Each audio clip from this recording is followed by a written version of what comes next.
Assalamualaikum warahmatullahi wabarakatuh. Halo teman-teman, saya Rifki Ismail Fajar. Eh, sekarang saya sedang menjalani yang namanya perkuliahan ya, semester 1 di kampus UIN Sunan Gunung Jati Bandung. UIN itu Universitas Islam Negeri Sunan Gunung Jati Bandung. Nah, saya saya jurusan Ilmu Komunikasi Humas. Di sini saya sedang menjalankan yang namanya ujian akhir semester, teman-teman. Jadi di sini saya diberikan 50 soal terkait atau seputar komunikasi, tapi saya nggak nggak ngejawab semua 50 soal ya. Gila banget kalau saya misal harus ngejawab 50 soal. Jadi di sini saya memilih 5 soal seputar komunikasi. Saya harap teman-teman semua dapat menyimak apa yang saya sampaikan dan dapat mengerti apa yang saya sampaikan terkait materi tersebut, materi ini. Oke, tanpa banyak basa-basi, kita lanjut ke soal pertama. Cekidot. Oke, kita langsung masuk saja ke pertanyaan yang pertama. Pertanyaan yang pertama, komunikasi penting dalam membangun konsep diri kita. Aktualisasi diri, kelangsungan hidup, memperoleh kebahagiaan, terhindar dari tekanan dan ketegangan, dan memupuk hubungan dengan orang lain. Fungsi tersebut merupakan fungsi komunikasi sebagai sosial. Oke, pada dasarnya konsep diri itu terjadi karena adanya interaksi. Contohnya, ketika kita sering berinteraksi atau sering bergaul dengan orang-orang yang baik, kita juga akan terbawa kepada hal-hal yang baik juga. Begitupun sebaliknya, ketika kita sering berinteraksi atau bergaul dengan hal-hal yang kurang baik, dengan orang-orang atau lingkungan yang kurang baik, kita akan terbawa kepada hal-hal yang kurang baik juga. Lalu komunikasi juga dapat membangun rasa percaya diri. Kita itu akan menemukan yang namanya jati diri kita gitu. Kita itu mampu untuk mengungkapkan pendapat-pendapat, gagasan, sehingga kita itu memiliki yang namanya rasanya kebebasan gitu. Oke, komunikasi juga dapat membangun kelangsungan hidup. Maksudnya itu balik lagi ke poin yang pertama, ketika kita berinteraksi atau bergaul dengan orang-orang yang baik, otomatis kita mendapatkan teman-teman yang baik juga dong. Teman-teman yang mungkin dapat membantu kita menyelesaikan persoalan-persoalan atau masalah-masalah tentang kelangsungan hidup. Dengan begitu, ketika semua permasalahan hidup atau kelangsungan hidup tercapai atau sudah terselesaikan, kita itu akan mendapatkan yang namanya rasanya lega gitu, bahagia gitu. Wah, gitu masalah hidup aku udah beres itu. Anjay. Nah, komunikasi juga dapat membantu memupuk hubungan dengan orang lain. Ya, maksudnya itu ketika kita sering berkomunikasi atau sering berinteraksi, ngajak ngobrol orang-orang, kenalan gitu dengan orang-orang yang baik juga, yang pastinya kita itu akan mendapatkan teman-teman yang baik juga, relasi yang banyak gitu.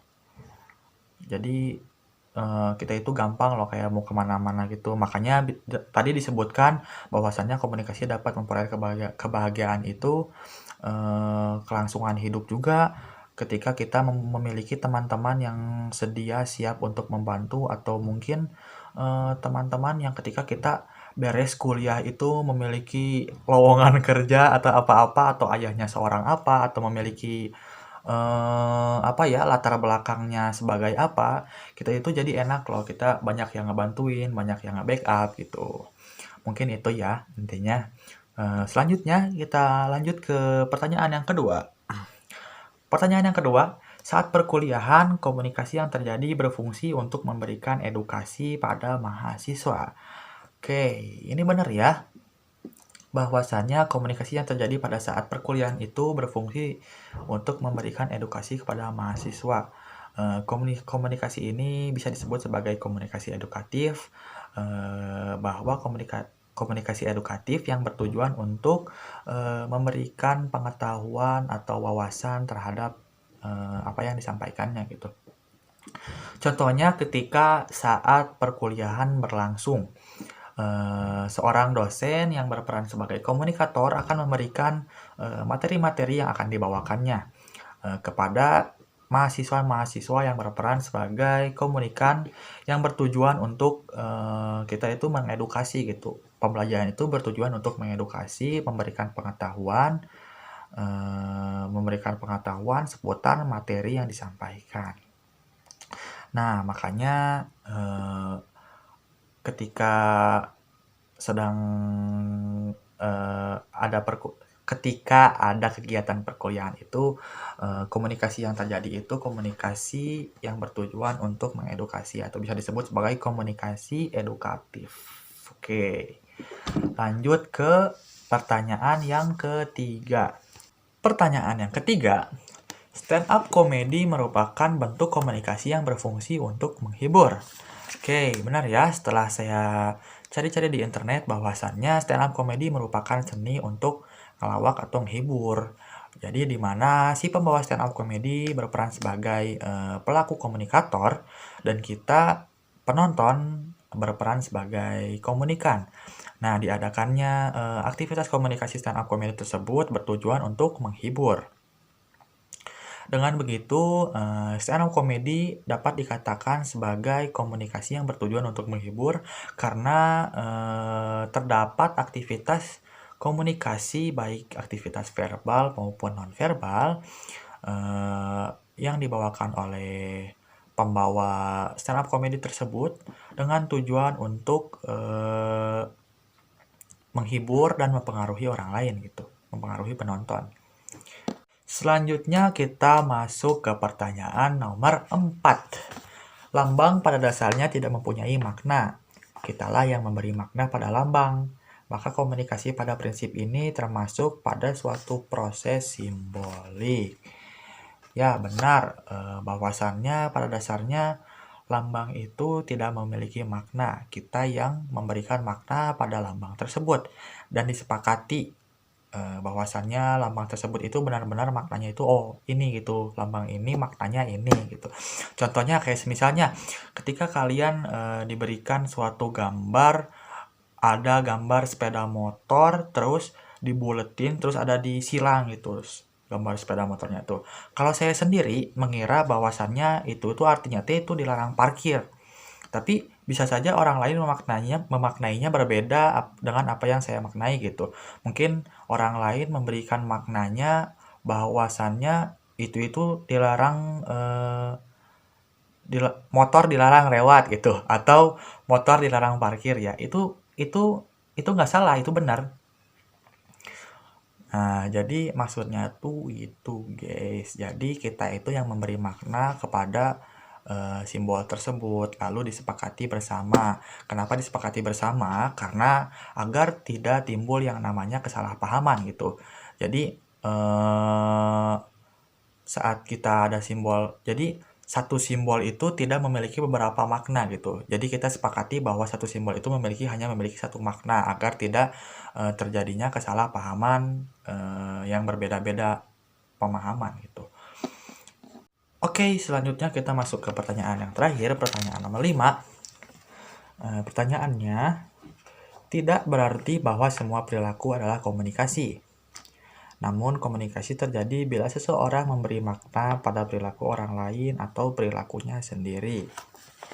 Ya, seperti yang kita ketahui, setiap orang itu berhak menilai diri kita atau menilai orang lain. Kita itu nggak bisa melarang untuk orang lain tidak bisa menilai diri aku gitu.